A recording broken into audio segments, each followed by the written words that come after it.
தொடர்ந்து மத்திய சென்னையில் எங்கள் அமைச்சர் திரு பி.கே. சேகர் பாபு அவர்களும் நாடாளுமன்ற வேட்பாளர் முறையில் நாங்கள் தொடர்ந்து மக்களிடம் வாக்கு சேகரிப்படி இருக்கிறோம். எங்கு சென்றாலும் மக்கள் பெரும் ஆதரவை திமுகவுக்கு தருகிறார்கள். குறிப்பாக எங்கள் முதல்வர் திரு மு.க. ஸ்டாலின் அவர்கள் கலைஞர் உரிமை தொகை அனைவரும் சென்றடைந்துள்ளது.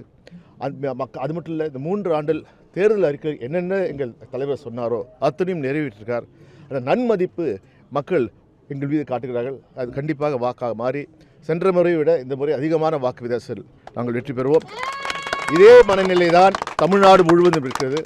கண்டிப்பாக தமிழ்நாடு, புதுச்சேரி உட்பட 40 இடங்களிலும் திமுக கூட்டணி அமோக வெற்றி பெறும். சார், தமிழக பாஜக தலைவர் அண்ணாமலை என்ன சொல்லியிருக்காருன்னா, என்னுடைய செல்போன் வந்து தமிழக உளவுத்துறை போலீஸாரால் ஒட்டு கேட்கப்படுது அப்படின்ற ஒரு குற்றச்சாட்டை வச்சிருக்காரு. ஏங்க, அவர் ஒரு காமெடி பீஸு. நியூஸுக்கு வர்றதுக்காக ஏதாவது ஒரு உளறிக்கிட்டே இருப்பார். இதே அவரெல்லாம் நாங்கள் வந்து இப்போ சீரியஸாகவே எடுத்தது கிடையாது. மத்திய சென்னை பாஜக வேட்பாளர் வினோத் என்ன சொல்லியிருக்காருன்னா, அண்ணன் தயாநிதி மாறன் வெயில் அதிகமாக இருக்குது, அவர் போய் ரெஸ்ட் எடுக்கலாம் அப்படின்ற மாதிரி ஒரு கருத்தை வச்சிருக்காரு. இப்போ நிழலில் தான் அவர் வந்து ஓட்டு கேட்டுருந்தாரு. போகிற இடம்லாம் கொடை பிடிச்சின்னு வந்தாங்க எல்லாரும். அவர் பெரிய காமெடியன்னா இவர் அதுக்கு அடுத்த காமெடியன். இவர் உங்களை பற்றி என்ன சொல்லியிருக்காருன்னா, துறைமுகம் தொகுதியை அண்ணன் அடுத்த தடவை வேறு தொகுதி பார்த்துக்கலாம், இந்த தடவை துறைமுகம் தொகுதி உள்ள நுழையவே முடியாது அப்படின்ற. அவரே என்ன சொன்னார்னா, ஒரு 4 நாளைக்கு முன்ன அவரோட அரசியல் வியூகம் தான் வந்து மத்திய சென்னையில் வந்து வாக்கு வித்தியாசம் அதிகப்பட்டதுன்னு சொல்லியிருக்காரு. நினச்ச மாதிரிலாம் காலையில் ஒன்று பேசுவாங்க, நைட்டு ஒன்று பேசுவாங்க. ஒரே மொழி, ஒரே கொள்கை, ஒரே வழி, ஒரே பாதை, எங்களுடைய பாதை, எங்களுடைய மொழி.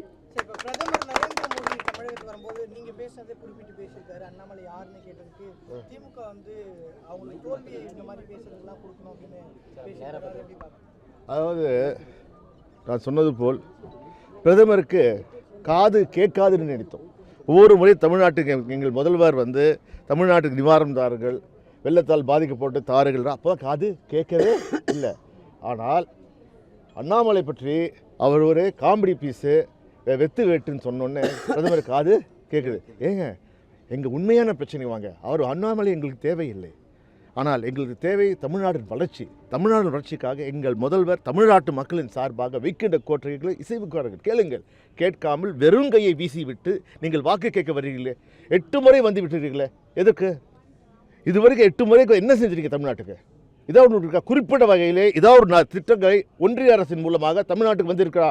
இல்லையே. எய்ம்ஸ் எய்ம்ஸ் மருத்துவமனை என்ன ஆயிற்று? பறக்கும் சாலை திட்டம் என்ன ஆயிற்று? ஒன்றுமே இல்லை. ஏன் சென்னை மெட்ரோ ரயிலுக்கு 2ஆம் கட்டத்துக்கு ₹1 கூட தள்ளிய எங்கள் முதல்வர் தமிழ்நாட்டின் பங்கை 34,000 கோடியை கொடுத்து இருக்கிறார். நீங்கள் கொடுக்கவே இல்லையா? ஒன்றுமே கொடுக்காம வெறுகை வச்சு வெறும் வாயில் வடை சுட்டு அந்த வாயை நீங்களே சாப்பிட்டுப்பீங்க. நாங்கள் என்ன பண்ணுறது? பாதகம் செய்பவரை கண்டால் நாம் பயங்கொள்ளலாகாது பாப்பா. மோதி மிதித்து விடு பாப்பா, அவர் முகத்தில் உமிழ்ந்து விடு பாப்பா. அண்மை செய்திகளை உடனுக்குடன் தெரிந்து கொள்ள இணைந்திருங்கள் இயம்நாடு தொலைக்காட்சியுடன்.